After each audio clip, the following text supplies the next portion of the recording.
지난 봄부터 트럼프 대통령이 이길 것이다 하는 얘기를 해왔고요. 한번 트럼프에게 당해보는 것도 나쁘지 않겠다.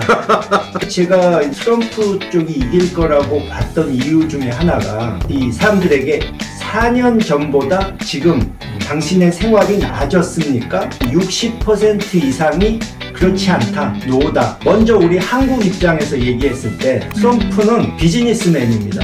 협상을 잘하느냐에 따라서 오히려 이익을 볼 수도 있다. 안녕하세요. 내 삶을 바꾸는 정치뉴스 머니투데이 더산백이 만드는 고품격 정치시사 콘텐츠 터치다운 시간입니다. 올해 글로벌 최대의 이벤트죠. 미국 대선 개표가 지금 진행 중인데요. 역대급 박빙이란 평가가 많았는데 현재 시각 1시 45분 기준으로는 도널드 트럼프 후보가 선거인단 230명을 확보해서 카멀라 해리스 후보를 다소 앞서고 있습니다. 아직 7대 경합주 결과가 모두 나오지는 않았지만 대다수의 지금 이제 개표가 진행 중인 6개 경합주에서 트럼프가 우위를 보이는 만큼 트럼프 당선 가능성은 매우 높게 평가되고 있습니다. 미국은 우리의 제1 동맹국이자 2대 무역국으로 이번 대선 결과는 한국에도 지대한 영향을 미칠 것으로 보이는데요. 그래서 준비한 오늘의 주제 역대급 박빙 미 대선 돌아온 트럼프를 주제로 이야기 나눠보겠습니다. 김대중 전 대통령의 삼남이자 미국 서던 캘리포니아 대학교 대학원에서 국제정치학 석사를 마치신 미국통 김홍걸 전 의원 모시고 미 대선 전망해 보겠습니다. 안녕하세요. 예, 안녕하세요. 의원님 안녕하십니까. 우선 1월 총선 불출마 선언하시고 좀 저희 오랜만에 또 이렇게 모시게 될 것 같은데 좀 그동안도 어떻게 지내셨는지 궁금하거든요. 그동안에 뭐 좀 이 미국, 일본, 중국 이런 데 지인들 이 좀 제가 네트워크가 있었던 거를 네네. 다시 좀 연락을 취하면서 국제 문제에 좀 관심을 많이 갖고 좀 일을 했습니다. 이게 송중기 씨가 재벌집 막내 아들이면은 이제 의원님께서는 이제 대통령집 막내 아들 아니십니까? 그래서 아무래도 부친께서 좀 선거를 많이 치르셨고 예. 개표 때마다 좀 가족들이 되게 맘 졸이셨을 것 같은데 예. 보통 이렇게 좀 큰 대선 특히 접전으로 펼쳐졌을 때 그때 좀 기억나세요? 그때 회상이 좀 하십니까? 그때는. 근데 선거를 이렇게 자주 치르게 되면은 네네. 나중에는 이거를 일종의 스포츠 경기처럼 이렇게 즐기면서 보게 되더라고요. 가족분들도 역시 좀 여유가 역시. 있으시네요. 예. 아무래도 좀 이번 선거가 바이든 대통령이 이제 후보 사퇴를 하고 트럼프 대통령이 피격도 예. 있었고 그래가지고 굉장히 좀 처음부터 좀 시끄러웠고 굉장히 끝까지 접전으로 펼쳐졌는데 어떻게 좀 그동안에 좀 대선 양상 어떻게 보셨던 것 같아요? 그동안에 지난 봄부터 사실 트럼프 지금 결과가 이렇게 나오니까 그렇게 네. 말한다고 생각하는 분도 있는데 저를 아시는 분들은 다 알고 네네네. 지난 봄부터 트럼프 대통령이 이길 것이다 하는 얘기를 해왔고요.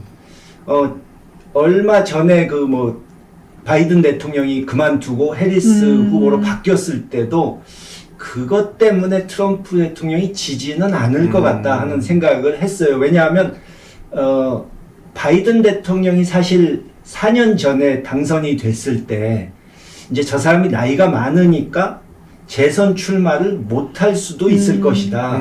그러면 해리스가 후계자가 될 수도 있지 않을까 이런 전문가들이 그런 평을 했었는데 한 1, 2년 지난 후에 사람들의 평가가 아무래도 해리스는 아닌 것 같다. 그런 평이 이미 내려졌었거든요. 그러니까 사실은 민주당이 이기려면 바이든 대통령이 연초에 물러나고 그때 이 참신한 인물들이 나와서 경쟁을 레이스를 하고 트럼프보다 젊어 보이고 네. 좀 더 참신해 보이는 사람들끼리 경쟁을 해서 거기서 후보가 나왔다면 저는 민주당이 이겼을 거라고 보는데 해리스 후보는 너무 약했다는 거죠. 그래서 한 2달 지나고 나니까 이 속된 말로 미천이 바닥이 나더라고요. 그러니까 트럼프를 공격하는 건 잘하는데 자기가 얼마나 훌륭한 사람이고 자기가 나오면 바이든과 뭐가 달라지는지를 보여주는 거에는 실패한 거죠. 현재까지 개표 상황 보면은 경합지 가장 선거인단이 이제 많은 펜실베니아도 지금 앞서고 있고 이 정도 양상이면 보시기에 트럼프가 이겼다고 결론을 좀 거의 내려도 될까요? 90% 이상 기울었다고 봐야겠죠. 그러니까 경합주 중에 한 군데도 해리스가 앞서는 곳이 지금 없지 않습니까? 근데 뭐 언론 보도에서 하루 이틀 사이에 보셨겠지만 많은 전문가들이 그런 얘기를 했었죠. 박빙이지만 크게 결과가 또 차이 날 수도 있다. 한쪽으로 그 경합주들이 다 넘어가는 상황이 올 수도 있다. 그랬는데 그게 현실이 돼 가는 것 같네요. 이번에 지금 이코노미스트에서 선거 당일이죠. 이제 선거 예. 당일 승률이 해리스 56, 트럼프 43 이런 식의 예측을 좀 내놨었는데 예. 사실 저희가 생각해보면 8년 전에 그 트럼프 전 대통령과 그때 당시 힐러리 클린턴이 맞붙었을 때 그때도 이제 사실은 힐러리 클린턴이 우세하다 이런 예. 언론의 관측이 나왔었다가 정반대 상황이 나왔단 말이죠. 이번도 좀 비슷한 양상으로 좀 흘러가는 것 같은데 이번에도 좀 미국의 여론조사가 좀 틀린 건가요? 제가 사실 미국 대통령 선거를 유심히 이렇게 관찰하기 시작한 지 한 40년 됐어요. 아, 그러세요? 저희가 근데- 정말 섭외를 잘했네요. 근데 사실 2016년과 20년 트럼프 대통령이 나왔던 두 번의 선거 때 네네. 너무 예상과 다른 결과가 나오는 거예요. 그러니까 여론조사들 추이를 이렇게 봤을 때 이럴 수가 없는데 그러니까 두 번 낭패를 보고 저도 이제 생각이 바뀐 거죠. 아, 이거 옛날 과거의 선거들처럼 미국 선거를 생각하면 안 되겠구나.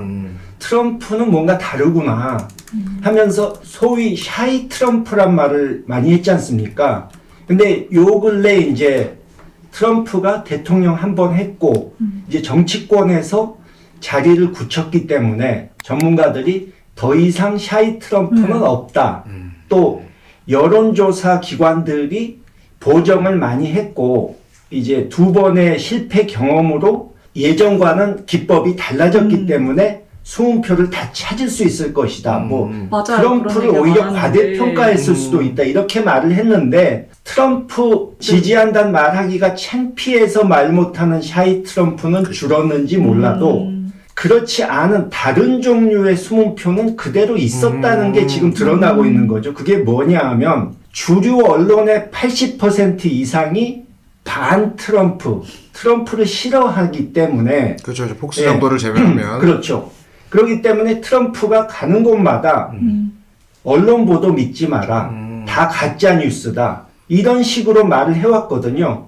그렇기 때문에 그 사람들이 여론조사 이 전화가 왔을 때 그냥 끊어버리는 사람들이 꽤 있다는 거예요. 그렇죠, 그렇죠. 근데 최소한 답변은 해야 보정도 하는 거지 아예 끊어버리면 그건 보정이 불가능하거든요. 그리고 트럼프 지지층의 대부분이 그 시골에 맞아요, 맞아요. 인구도 많지 않고 아주 시골에 사는 사람들이 많은데 여론조사가 그 사람들을 이렇게 찾아내기가 쉽지 않다고 하더라고요.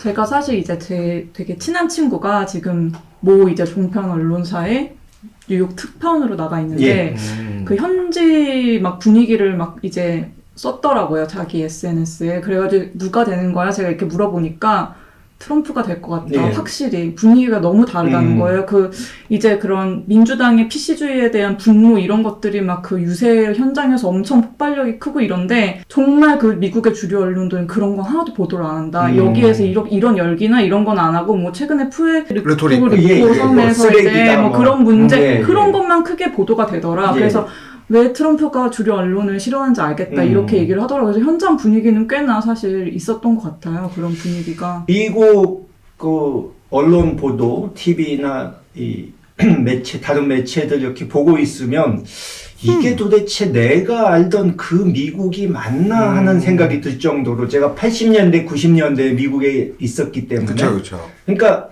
옛날에는 그래도 중립적이고 객관적인 언론 보도들이 많이 있었던 것 같았는데 요즘 보면 반 트럼프 아니면 친 트럼프고 이 중립적인 보도가 거의 없어요. 뭐 트럼프 쪽에 대해서 이제 주류 언론들은 너무 노골적으로 반감을 드러내고 뭐 이렇게 대담을 할 때도 트럼프 찬성하는 패널은 아예 앉히지도 않고 얘기하는 그런 것들이 많은데 문제는 제가 이제 트럼프 쪽이 이길 거라고 봤던 이유 중에 하나가 이제 미국서는 대통령 선거를 할 때 가장 중요한 지표로 보는 게 있는데 그게 뭐냐 하면 이 사람들에게 당신이 4년 전보다 지금 당신의 생활이 나아졌습니까? 물어보는 거예요. 그러니까 4년 전이란 건 현 대통령 되기 전 상황이죠. 그렇죠. 바이든이 잘 못했다? 나아졌느냐?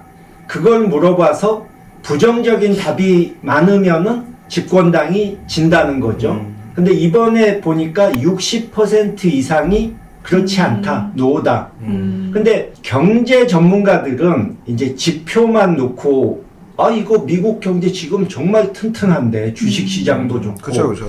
정말 좋아 보이는데 미국 경제 좋은 거 아니냐 이렇게 말씀을 하시는데 보니까 서민들과 중산층은 물가가 많이 올랐고 올랐죠. 그렇죠. 또 아직도 이자율 높고 여러 가지로 힘들다는 거예요. 그러니까 월스트리트 뭐 기업들은 돈 벌었는지 몰라도 개인을 놓고 보면 불만들이 굉장히 많은 거예요. 그리고 이 언론들 지식층들은 트럼프를 보면서 저런 무식한 사람, 저런 깡패 같은 사람이 대통령이라니 말이 되느냐 이러는데 문제는 그런 얘기가 옛날에는 통할 수도 있었겠죠. 근데 지금은 미국 내의 그 정치 혐오가 너무 그렇죠. 강해져가지고 맞아요.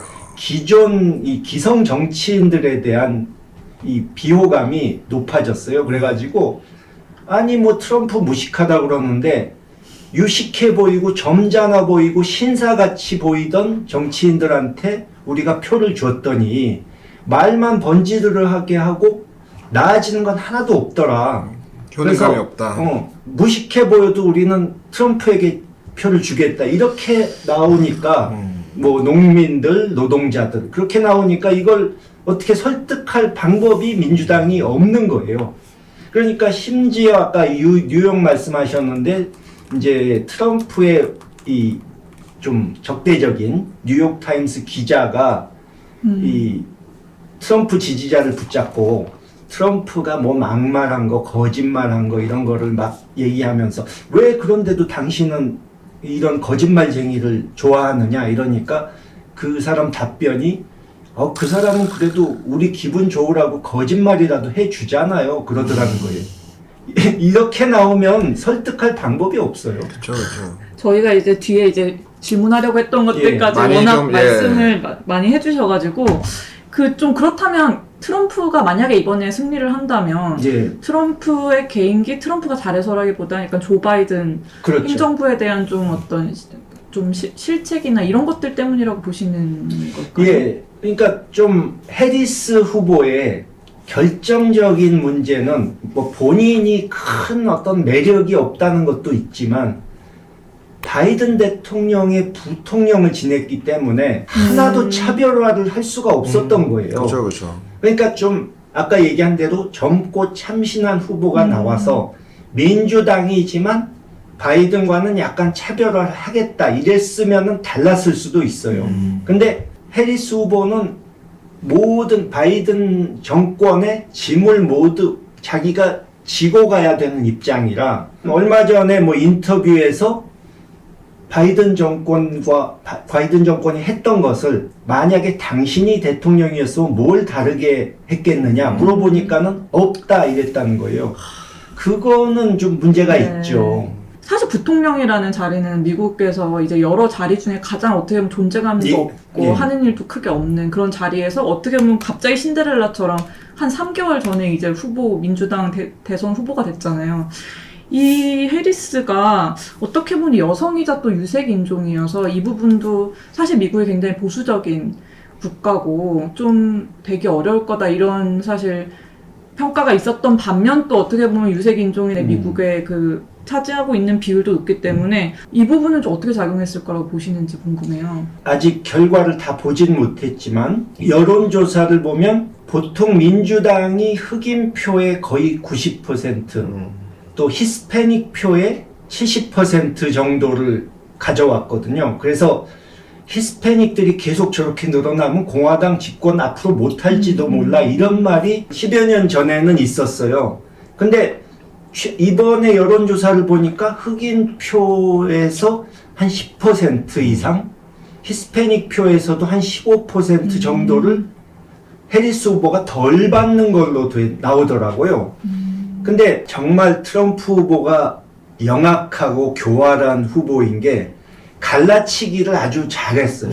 그러니까 흑인과 히스패닉들 보면 아무래도 저소득층이고 그쵸. 좀 저임금 직업들이 많은데 지금 쏟아져 들어오는 불법 이민자들이 이 당신들의 일거리를 뺏어간다. 그쵸, 맞아요. 당신들보다 임금을 덜 받을 거니까 그거 다 바이든 정권 때문이다. 이런 식으로 그 사람들끼리 또 이렇게 갈라치기를 한 거죠. 그런 전략이 저는 좀 통했다고 보고요. 해리스 후보가 조금 정체성이 애매한 부분이 있어요. 그러니까 자메이카 출신 흑인 아버지를 두기는 했는데 이제 부모가 일찍 이혼해가지고 인도 출신인 어머니가 인도식으로 좀 교육을 시켰다고 들었어요. 그러니까 흑인들 사이에서는 별로 이게 우리 오바마 사람인가? 대통령 때와 달리 뭐 동질감을 별로 덜 느끼는 것이 아닌가 하는 생각도 들더라고요. 이번에도 저도 이제 아까 특파원 얘기했으니까 저도 이제 아는 친구가 이제 뭐 워싱턴주 쪽에서 공부를 좀 하고 있는데 그 친구 말로는 그렇더라고요. 사실상 바이든 재임 기간 동안에 해리스 부통령이 약간 이민자 정책을 약간 사실상 전권을 줄 정도로 해서 그 부분에 대해서도 좀 책임론이 있었고. 그러니까 전권을 줬다는 게 이게 좋은 걸 준 건지 애물단지를 준 건지 저도 그렇게 생각이 들더라고요. 그게 되게 발목을 잡았다고 하더라고요. 골치 아픈 일을 맡겨가지고 상황이 점점 악화되는데 이민자 문제에 있어서 만약에 이 민주당의 다른 후보 바이든 대통령과 연결이 안 되는 후보가 나왔다면 맞습니다. 바이든 정권에서 이런 건 좀 잘못했는데 내가 되면 다를 겁니다. 이 말을 할 수 있었을 텐데 못했죠. 해리스 후보는 전혀 그럴 수 있는 입장이 아니거든요. 그러니까 저도 의원 시절에 출장으로 네네. 샌프란시스코 LA를 가보면 옛날과 모습이 너무 좀 달라져 있고 그러니까 길거리에 막 노숙자들 잔뜩 있고 맞아요. 치안 더 불안해지고 해가지고 이거 문제가 심각하네 하는 걸 느꼈는데 그거를 트럼프 측에서 계속 선전하면서 이 미국 국민들에게 공포감을 갖도록 만든 거죠. 너희 사는 곳도 이렇게 될 수 있다. 근데 사실 트럼프가 이제 뭐 8년 전에 당선이 됐을 때는, 대통령이 됐을 때는 뭐 기성 언론과 기성 정치인과 다른 이런 것들이 이제 막 강조하면서 Make America 뭐 Great Again 하면서 당선이 됐는데 사실 이번에 제가 조금 의문이 가는 점은 한 번 해봤잖아요. 트럼프를 우리가 겪어봤는데 또다시 물론 트럼프가 잘한 점도 있겠지만 분명히 이제 또 많은 걸 겪어봐서 실망감도 있을 테고 그럼에도 불구하고 바이든 정부가 더 나빴다고 사람들이 생각하기 때문에 트럼프로 돌아갔다고 봐야 될까요? 근데 뭐 우리가 보는 것과 미국 국민들이 보는 것은 좀 다를 수가 있는데요. 그 말씀을 하시니까 생각나는 게 어제 여론조사 결과를 하나 봤는데 미국 내에 바이든 대통령의 지지율이 40%밖에 안 됩니다. 근데 동시에 트럼프 대통령이 잘했다고 생각하느냐 하는 질문을 했을 때 답변이 48%가 잘했다고 나오더라고요. 그러니까 트럼프 대통령이 실제로 잘했느냐 못했느냐를 떠나서 미국 국민들의 생각에서는 어쨌든 지금 바이든 정권보다는 트럼프가 나았던 것 같은데 이렇게 생각하는 사람들이 상당히 있다는 거죠. 그죠. 자국 내 뭐 제조업이나 이런 일자리 창출에 있어서는 사실 트럼프의 정책을 거의 바이든이 좀 많이 가지고 온 부분도 좀 있어가지고. 뭐 전문가들 중에는 코로나가 없었으면 트럼프가 재선됐을 수도 있다고 보는 사람들이 많거든요. 네.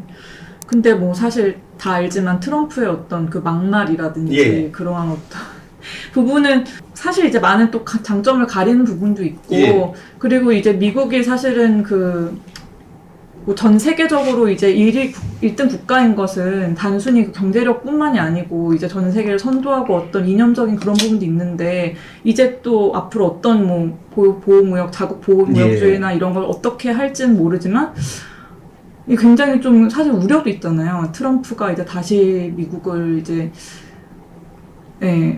할 때 어떻게 과연 이 세계가 전체적으로 흘러갈까? 이게 민주주의가 사실 쇠퇴하고 네. 있는 거 아니냐 네. 이런 좀 우려도 나오는데. 글쎄요, 저는 이제 일반적으로 많이 뭐 평론하시는 분이 들으셨던 것과는 좀 다른 시각에서, 그러니까 뭐 트럼프란 사람을 개인적으로 사람만 놓고 보면 정말 저는 혐오스럽고 저런 사람이 대통령이 되다니 하는 생각도 들었는데 지금은 한번 트럼프에게 당해보는 것도 나쁘지 않겠다.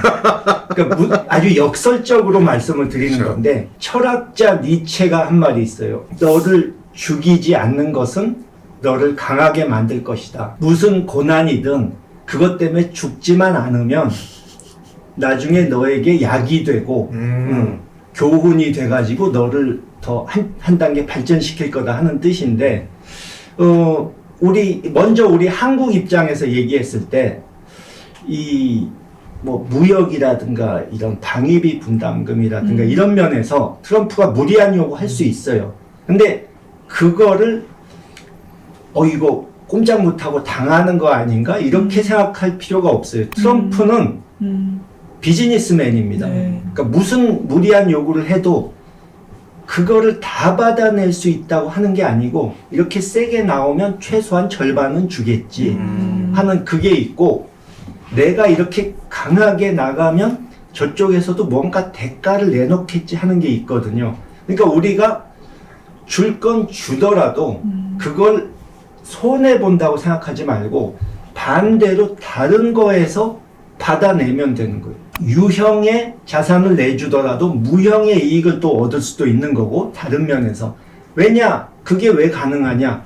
트럼프 대통령은 뻔뻔한 사람이라 내가 한국에서 방위비 분담금을 5억 불을 더 받아냈다. 예를 들어서. 그러는데 한국에서 협상을 잘해가지고 다른 걸 잔뜩 더 받아갔어요. 계산해보면 미국이 오히려 손해가 될 수도 있는데 미국 국민들한테는 자기가 내놓은 건 한마디도 얘기 안 하고 이거 봐라 내가 이만큼 더 받아왔지 나밖에 할 수 없는 일이야 자랑할 겁니다. 그러니까 우리가 얼마나 협상을 잘하느냐에 따라서 오히려 이익을 볼 수도 있다. 그러니까 앞에서는 미치는 장사지만 뒤에서는 남을 수도 있다. 물론 그거는 당당하게 협상을 잘한다는 전제하에서 있는 거죠. 그리고 또 들으셨겠지만 남북 관계도 지금 민주당 정권은 전략적 인내라고 하면서 북한이 점점 안 좋은 방향으로 가고 있는데 말로만 비난하고 대책이 없거든요. 방치하죠. 근데 트럼프 대통령은 제가 보기에 북한 카드를 다시 써먹을 것 같아요. 물론 위험한 합의가 나올 수도 있지만 제가 보기엔 이대로 그냥 손 놓고 있는 것보다는 뭐라도 해보는 게 낫다. 한반도 평화를 위해서는. 저는 트럼프가 한국에 대해서 뭔가 험악하게 나올 수도 있지만 그게 우리 국민들을 위해서 나을 수도 있다고, 장기적으로 봐서 나올 수도 있다고 보는 게 우리 국민들 중엔 아직도 미국에 대해서 옛날의 환상을 갖고 있는 분들이 많아요. 근데 그 환상을 트럼프가 그런 식으로 나오면 그 환상이 깨질 수밖에 없거든요. 그러니까 미국이 옛날 같은 그런 여유 있는 나라가 아니고 자기들 먹고 살기 힘들어서 동맹국 배려해줄 그런 여유가 없는 나라다.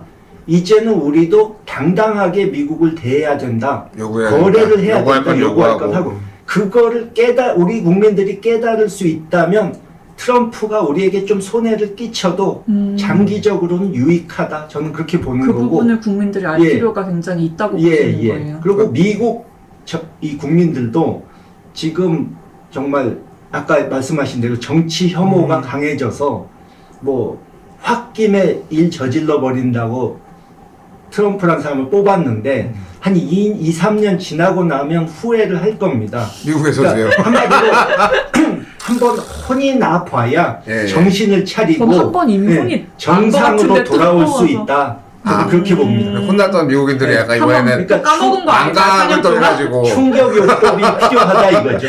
일단 뭐 방금 잠깐 언급하시기도 했지만 아무래도 미국 대선이 우리나라에서 이렇게 주목받는 거는 정치, 경제, 예. 외교적으로 굉장히 밀접한 나라니까 뭐 예. 그렇잖아요. 방금 뭐 방위비 분담금 얘기도 하셨는데 아무래도 그 지금 뭐 방위비 부분에 있어서는 트럼프는 조금 압박하는 후보 예. 시절부터 계속 압박하는 모습을 보였고 해리스는 그래도 좀 우리나라를 치켜 세워주는 모습을 보였는데 경제적으로 보면은 뭐 양쪽 모두 뭐 그간에 한 최근 8년 이렇게 지나왔던 대통령들 보면은 중국을 굉장히 압박하는 경제적인 모습도 예, 보였고 그런 측면에서 우리나라의 대중 수출량과 대미 수출량이 동시에 감소할 수 있다 예. 이런 우려도 좀 나오고 있는데 일단은 트럼프가 당선된 이후에 우리나라 좀 뭐 경제나 뭐 정치적인 상황 특히 좀 그런 부분은 좀 어떻게 내다보고 계세요? 아까 그 미국 전문가들도 네네. 트럼프란 사람을 이렇게 논리적으로 전문가 시각에서 분석하는 걸 거의 포기했다고 그랬는데 그 부분은 지금 말씀드리자면 정말 뭐라고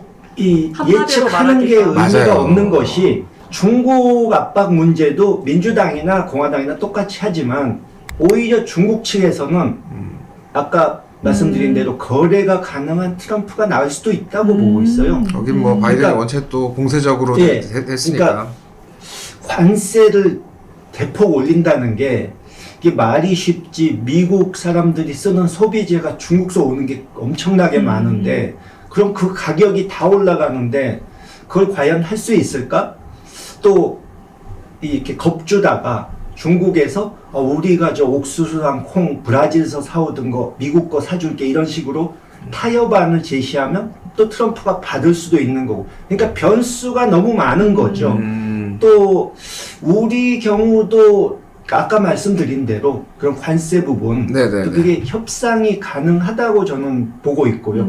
그러니까 이 FTA 이런 거를 다 바꿔야 되니까 맞아요. 그러니까 트럼프가 큰 소리는 치지만 사실 현실적으로 못하는 것도 큰 소리를 치니까 그걸 다 미리 겁먹을 필요는 없는 거예요. 예를 들어서 지난번 당선됐을 때 원래 그랬거든요. 국경에 장벽을 세우는데 그 돈을 멕시코가 내게 하겠다. 저는 그 어림도 없다고 봤는데 아니나 다를까 멕시코가 웃기지 마라 이래버리니까 방법이 없는 거예요. 멕시코 대통령한테 아유 저 너희가 돈 안 내도 되니까 좀 내 체면만 살려달라 했는데도 멕시코에서 아예 우린 몰라 배째다 이러니까 어쩔 수 없이 포기하더라고요. 그러니까 트럼프에게는 만만하게 보이는 순간 갑질 당하는 거예요. 협상의 그러니까 어떻게 대응하느냐에 따라서 결과가 천차만별 다를 수 있으니까 미리 예상을 하는 게 의미가 없을 수 있는 거죠. 우리 정부도 사실 8년 전에 굉장히 당황하고 트럼프 쪽에 이제 연주 없고 해가지고 당황했는데 이번에는 뭐 따로 TF도 뭐 뿌려가지고 굉장히 뭐 나름 지금 준비를 트럼프 체제의 준비를 또 열심히 그쵸. 했다고 하긴 그 점은 하는데 정말 저는 의문이신가요? 회의적으로 아. 보는데요. 윤석열 정부에 있는 분들이 사실 지난 2년간 바이든 정부와는 어느 정도 협력이 잘 밀착을 됐거든요. 네, 많이 했죠. 많이 근데- 됐죠, 많이 됐죠. 근데 그건 좋은데 문제는 상황이 바뀌면 거기에 적응을 해야 되는데 이분들은 바이든 정부에 대한 미련을 버리질 못하고 그러니까 예를 들어 뭐 중국이나 일본 같은 데 보면 트럼프 될 거에 대비한 이 준비를 착착 하는 게 보이는데 우리 정부는 전혀 그런 게 없더라고요. 그러니까 몇 달 전에 주미 대사관 방문했을 때도 보니까 그때 기시다 총리가 왔다 간 직후에 자민당의 2인자라고 할 수 있는 아소 부총재가 트럼프를 방문해서 대놓고 양다리 걸치는 모습을 보였는데 우리 대사는 저런 거 하면 안 된다고 비판적으로 얘기를 하더라고요. 그래서 지금 저런 얘기하고 있을 때가 아닌데 하는 걱정을 했는데 아직까지도 트럼프 정권이 다시 들어섰을 때에 대한 대비를 하고 있는 모습은 전혀 제가 보질 못하고 있어서 상당히 내년이 걱정스럽습니다. 윤석열 정부가 워낙 바이든 정부와 밀착하기도 했고 사실 굉장히 투자를 많이 했잖아요. 그리고 개인적인 어떤 인연도 많이 쌓았고 뭐 같이 아메리칸 파이도 부르시고 굉장히 친밀한 관계였는데 굉장히 좀 아쉬움은 있을 것 같아요. 지금까지 공을 많이 들였는데. 뭐 투자해 보신 분들은 알지만 손절할 때를 알아야 되거든요. 망한 주식을 타이밍이 이미 지났다. 망한 주식에 미련 가진다고 뭐 되겠습니까? 빨리 손절해야지. 근데 저는 아까 말씀해 주신 것 중에 이제 트럼프가 워낙 틀에 벗어난 그러니까 기존의 정치인과는 다른 그런 아이디어와 좀 그런 행동을 하기 때문에 그것이 우리나라에 오히려 기회가 될 수 있다는 측면이 제가 이제 북한 관련해서 갑자기 김정은과 그때 이제 북미 정상회담도 막 하고 굉장히 그때 순풍이 갑자기 열렸었잖아요. 그때 제가 그때 이제 외교안보 출입이어가지고 뭐 싱가포르도 가고 했어서 그때 그 분위기를 알고 있는데 사실은 그것도 어떻게 보면 트럼프가 이제 굉장히 기존 그런 정치인과 다른 행보의 어떤 결과였던 것 같고 근데 이번은 조금 다르다고 생각을 하는 게 북한이 그때보다 더 그때는 굉장히 고립돼 있어서 그랬지만 지금 또 러시아와 밀착되기도 하고 또 한 번 시도했는데 실패를 했기 때문에 다시 대화의 문을 열까. 지금 북한 부분은 지금 말씀하신 어려운 부분과 또 긍정적인 가능성이 다 공존하고 있어요. 그러니까 그때보다 상황이 나빠진 건 맞습니다. 근데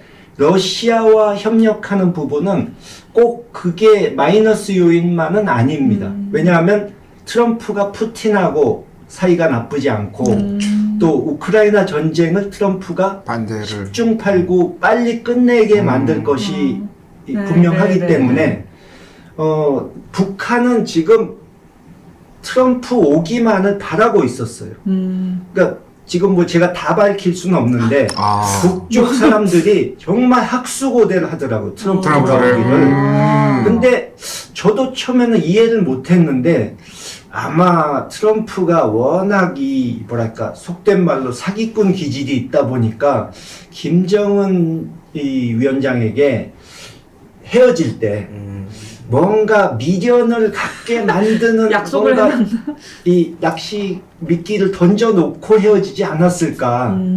그러니까 그래서 이 북한은 지금 트럼프가 오면 뭔가 다시 재개될 수 있는 그 희망을 갖고 있고 지금 러시아와의 협력은 그때까지 버티기 위해서 단기적으로 러시아가 근본적으로 문제를 해결해 줄 수 있는 그런 지원을 해줄 수 없다는 거 북한도 알고 있지만 일단 단기적으로 어려움을 극복하기 위해서는 러시아로부터 지원을 받아야 되니까 협력을 하고 있는 것이고 내년에 트럼프가 들어오면 협상이 될 수 있다 하는 그 희망을 분명히 갖고 있어요. 그렇게 볼 수 있는 근거가 트럼프 대통령이 되면 국방장관 물망에 오르는 사람이 몇 달 전에 인터뷰를 해서 우리 언론에도 났는데 뭐라고 했느냐 하면 굉장히 현실적인 얘기를 하더라고요.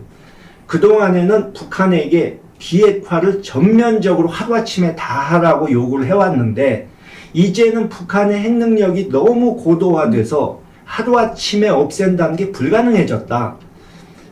이제는 현실적인 대안을 찾아야 한다. 북한에게 일단 뭐 당근을 하나 던져줘서 협상 테이블에 오게 만든 다음에 자 좋다 하루아침에 다 없애라고 안 할 테니까 일단 동결하고 단계적으로 군축을 해나가자 이렇게 제안을 해야 된다는 거예요.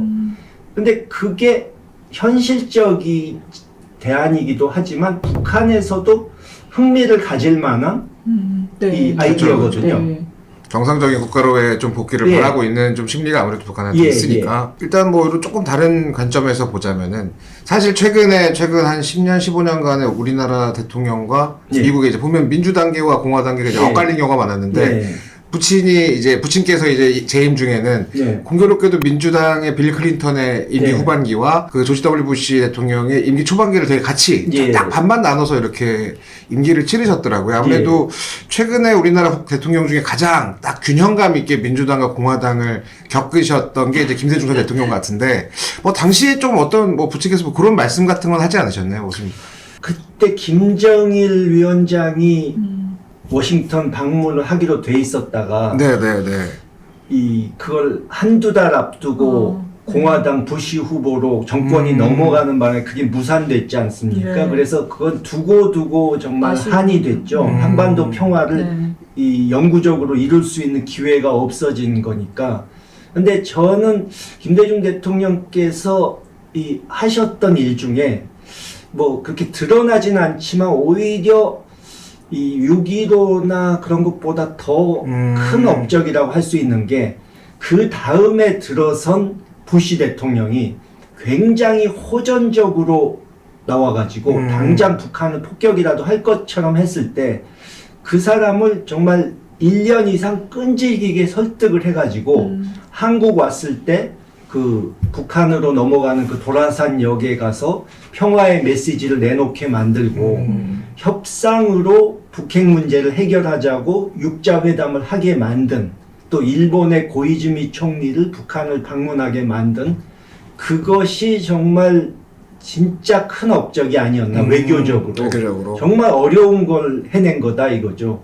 그러니까 까딱 잘못했으면 이 전쟁이 날 수도 있는 그런 상황을 막아낸 것이었다는 것이죠.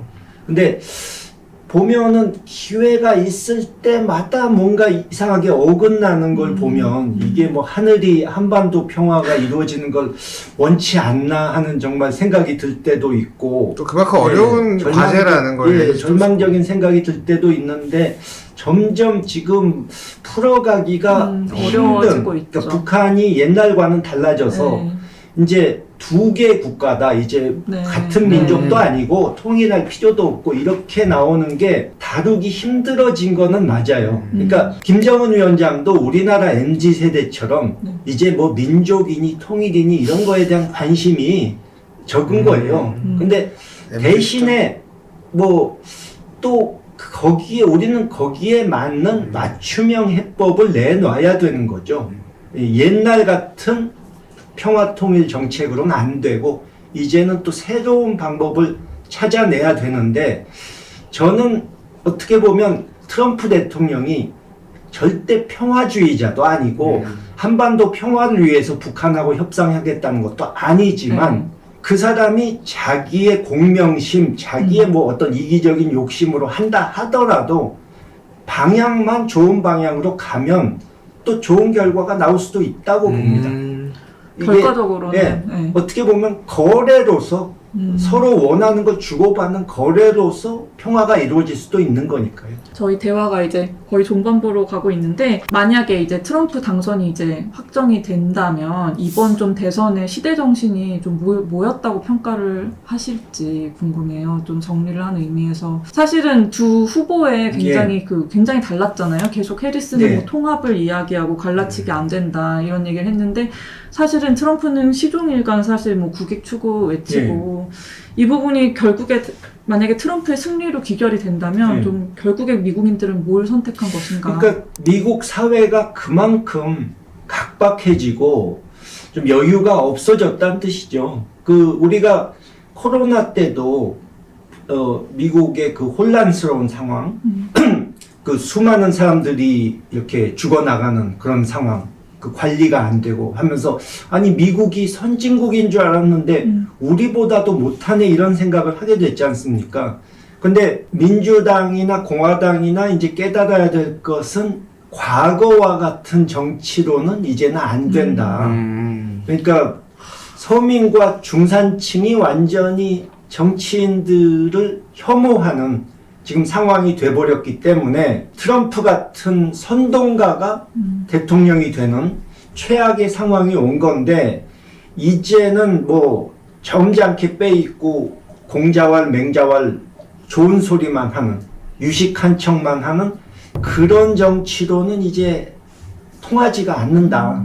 그거를 이제 현실을 미국 정치인들이 깨달아야 되는 거죠. 트럼프 대통령과 윤석열 대통령의 케미는 어떨까요? 걱정이 많이 되는데요. 그러니까 트럼프 대통령이 얼마 전에 이제 방위비 분담금 그 얘기를 한 걸 보면서, 저 사람 한국 정부가 만만하다는 거를 벌써 파악했나 보다 하는 생각이 들었어요. 그러니까 트럼프 대통령은 이 아주 냉혹한 비즈니스맨, 장사꾼이거든요. 근데 비즈니스맨들은 만만한 을을 만나면 가차 없이 갑질을 합니다. 근데 지금 한국 정부를 보면 뭐 아시다시피 일본하고 그동안 뭐 잘 지냈다 그러는데 우리 국민들 느끼기에는 일본에게 양보는 많이 해준 것 같은데 받은 건 별로 없거든요. 근데 트럼프가 보기에 일본이 저 정도 한국에서 받아낼 수 있다면 우리는 더 많이 받아낼 수 있겠네 하는 생각을 하거든요. 트럼프 대통령은 동맹이고 뭐고 이런 거 없습니다. 그냥 1대1로 다자 외교 싫어하고 1대1로 각계격파해가지고 자기가 원하는 걸 뺏어오는 거에만 익숙한 사람이라 한국 상대로도 막 갑질을 하려고 하지 않을까 걱정스러운데 윤 대통령은 취임 초부터 계속 뭐 한미 동맹만 얘기하면서 미국과 전혀 엇박자를 내지 않겠다고 다짐을 해온 분이어서 이 트럼프 대통령이 무리한 요구를 하더라도 과연 거기다 대고 노라는 말을 할 수 있을지 참 걱정스럽습니다. 말씀하신 거는 이제 대통령이 이제 조금은 태도를 약간 변해서 협상에 어느 정도 임할 수 있는 때로는 노를 맺힐 수 있는 미국에도 노를 맺힐 수 있는 뭐 그런 태도가 필요하다는 말씀이신 것 같네요. 그러니까 겉으로는 저쪽 체면 살려주면서 또 뒤로는 우리 이익을 얻어내는 아주 유연한 협상가의 모습을 보여야 되는데 과연 그것이 가능할지 좀 걱정이 되긴 하죠. 마지막으로 하나 갑자기 여쭤보고 싶은 게 생겼는데 그 최근에 한강 작가가 이제 노벨 문학상 수상을 했잖아요. 부친께서 어떻게 보면 이제 그 상 받으신 이후에 노벨 평화상 이후에 굉장히 쾌거인데 그냥 갑자기 여쭤보고 싶네요. 번외로 어떻게 보셨는지.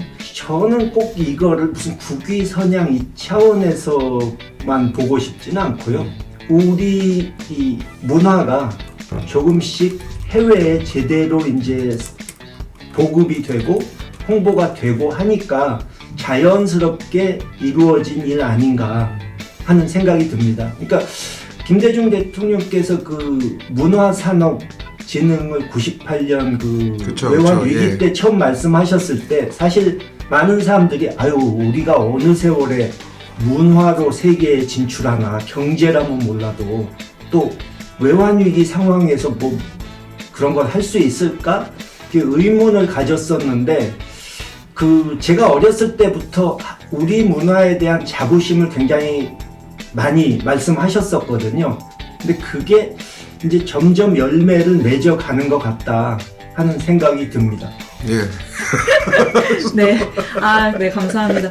지금 다시 돌아올 것으로 보이는 트럼프, 뭐 외교적으로나 경제적으로나 한국에 정말 긍정적 영향을 미치기를 기대를 하면서 오늘 여기까지 마치겠습니다. 시청해주신 여러분 감사합니다. 네, 감사합니다. 감사합니다.